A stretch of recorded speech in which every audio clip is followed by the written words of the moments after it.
What if poverty isn't a failure? What if it's not about bad choices or a lack of effort?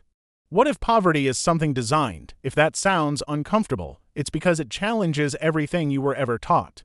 From a young age, we're told a simple story: if you're poor, you just didn't try hard enough. Success is available to everyone, you just have to want it. It's a powerful narrative. It puts all the responsibility on the individual. So when people struggle, when they can't seem to get ahead no matter what they do, they don't question the system. They question themselves. They think, what am I doing wrong? Why aren't I good enough? Shame replaces curiosity. Silence replaces anger. And the system, the very structure that creates these outcomes, stays untouched, unquestioned, and perfectly intact. But what if we've been asking the wrong questions all along? Think about it this way: every system, whether it's an ecosystem in nature or an economic system, needs a certain balance to function. For some to win, others must lose. Our modern economy is built on a few key pillars: cheap labor, constant consumption, and predictable human behavior. And poverty isn't some unfortunate side effect of this system. It's a fundamental requirement. It's what makes the whole thing run. Low wages ensure that products and services remain affordable, driving consumption. A desperate workforce is a compliant workforce. Poverty isn't a bug in the code. It's a feature. Let's talk about wages. Have you ever wondered why wages don't seem to keep up with the cost of living, let alone productivity?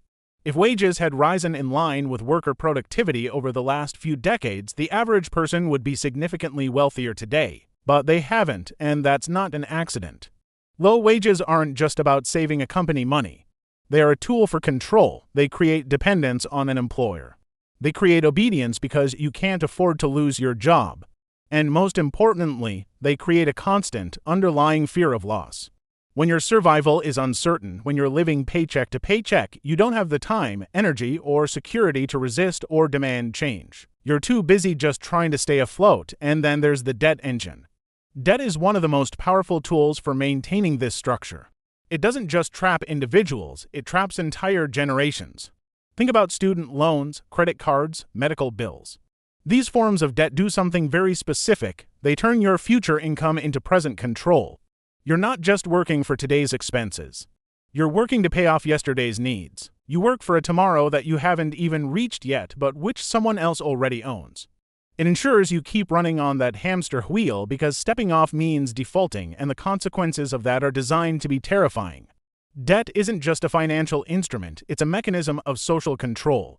We're often told that education is the great equalizer, the one surefire escape route from poverty. Go to school, get a degree, and you'll be free. But is that really the promise being delivered? For many, education without ownership simply leads to becoming a better, more qualified worker, not a free person. A degree often creates specialization, and specialization, ironically, creates replaceability. When you're an expert in one tiny part of a big machine, you're easier to replace than someone who understands the whole machine. The system doesn't necessarily need more critical thinkers who question its foundations. It needs operators. It needs skilled, efficient cogs to keep the gears turning smoothly. Education becomes a tool to prepare you for your designated slot in the system, not to dismantle it. And here's one of the cruelest ironies: being poor is expensive.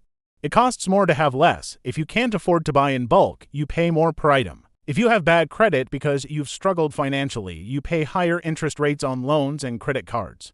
You often live in areas with worse infrastructure, leading to higher transportation costs or health problems. You face late fees and penalties that people with a financial cushion never have to worry about. Poverty actively punishes you for already having less. Escaping it requires resources, stability, and a safety net that the very condition of poverty denies you. It's a trap that is designed to be difficult to escape. We all love a good success story. The person who came from nothing and made it to the top. The media celebrates these rare stories of upward mobility because they keep hope alive. They serve as proof that the system works, but they are the exceptions, not the rule. For every single person who manages to escape poverty, millions remain exactly where they started or even fall further behind. That isn't a coincidence, that's just math. The structure is built to have a wide base at the bottom and a very narrow peak at the top. The existence of a few lottery winners doesn't prove that the lottery is a sound financial strategy for everyone else. These stories distract us from the statistical reality. So, who actually benefits from all this? The answer is simple: those at the top of the system. Low wages directly increase profit margins. High employee turnover and low-wage jobs prevents workers from organizing and gaining power. Fear and desperation keep people quiet and compliant. A population struggling with debt is more focused on individual survival than on collective action. Poverty makes the entire economic system brutally efficient.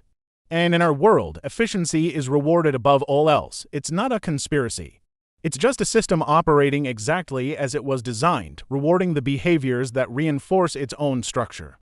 Once you start seeing poverty as a system, not a personal failing, everything changes. You stop shaming yourself for not getting ahead. You stop judging others for their circumstances. Instead, you start asking better questions. You start questioning the incentives that are in place. You start examining the structures that guide our lives. You start tracing the flows of power and money. Awareness by itself doesn't fix the system overnight, but it does something incredibly important. It stops the lie. It stops you from internalizing a narrative that was designed to keep you powerless. Poverty is not a moral failure, it is a structural outcome. And systems don't change just because people are suffering. They change when people finally understand how they work. In the next video, we'll expose why your money never seems to be enough, no matter how much you earn. If you're ready to see reality without the comforting lies, subscribe. Because once you see the system, you stop blaming the wrong people. And that's where real change begins. Thanks for watching.